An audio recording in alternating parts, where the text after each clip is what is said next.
ქართველი მზარეულები მსოფლიოს ერთ-ერთ წამყვან კულინარიულ სასწავლებელში კულინარებმა ტურიზმის ეროვნული ადმინისტრაციის ორგანიზებით დიჟონში გადამზადების კურსი გაიარეს. უფრო მეტს მარიამ ბუღაძე მოგვიყვება. გასტრონომიული მოგზაურობა საფრანგეთში და 10 ქართველი მზარეულის პროფესიული თავგადასავალი. ტურიზმის ეროვნული ადმინისტრაციის ორგანიზებით ქართველმა მზარეულებმა საფრანგეთში დიჟონში მსოფლიოს ერთ-ერთ წამყვან კულინარიულ სასწავლებელში გადამზადების კურსი გაიარეს. 2 კვირის განმავლობაში ისინი ახალ ტექნოლოგიებს და უახლეს ტენდენციებს გაეცნენ.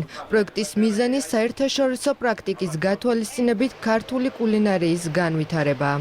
აქტიურად ვეხმარებით გასტრონომიის განვითარებას, მონაწილეობს სხვადასხვა საერთაშორისო აღონისტიებებში და ვფიქრობთ, ეს პროექტი ერთ-ერთი წარმატებული პროექტი იქნება. შეხვმზარეულები თავის კვალს დატოვებენ ქართულ გასტრონომიაზე და ძალიან ბევრ საერთაშორისო მოგზაურს უმასპინძლობენ, სადაც რეალურად შეძლებენ ქვეყნის პრეზენტაციას.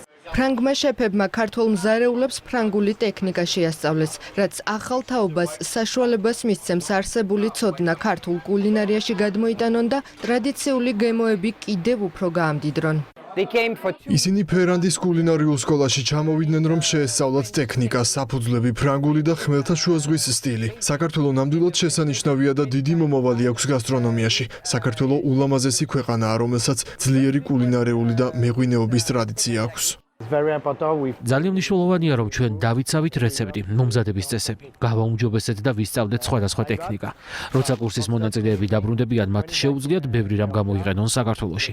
მზარეულები ტურიზმის ეროვნული ადმინისტრაციის მიერ გამოცხადებული კონკურსის მეშვეობით შეირჩნენ. კურსის დასრულების შემდეგ მათი გეგმები უკვე ცნობილია. მიზანი აქვთ ტრადიციული რეცეპტები ინოვაციური მიდგომებით გამდიდრონ და ახალი გემოს ისტორია შექმნან. მინდა შექმნა რაღაც ახალი ქართული მართულებით, რომლებიც იქნება ტექნიკურად გამართული, მაგრამ გემოები და ფესვები იქნება ქართული. როდესაც ჩავალ საქართველოში და მივალ ჩემს სამზარეულოში, ძალიან მინდა აქ რა უნარჩვევებიც გამოვიმუშავე, გადმოვიტანო ქართულ ტრადიციულ კერძებში. ეს 2 კვირა იყო ძალიან საინტერესო და გამორჩეული ჩვენ ცხოვრებაში ყველასთვის, იმიტომ რომ ვისწავლეთ ძალიან ბევრი ახალი ტექნიკა, რითიც შეგვიძლია რომ განსხვავებული კერძები მოვამზადოთ.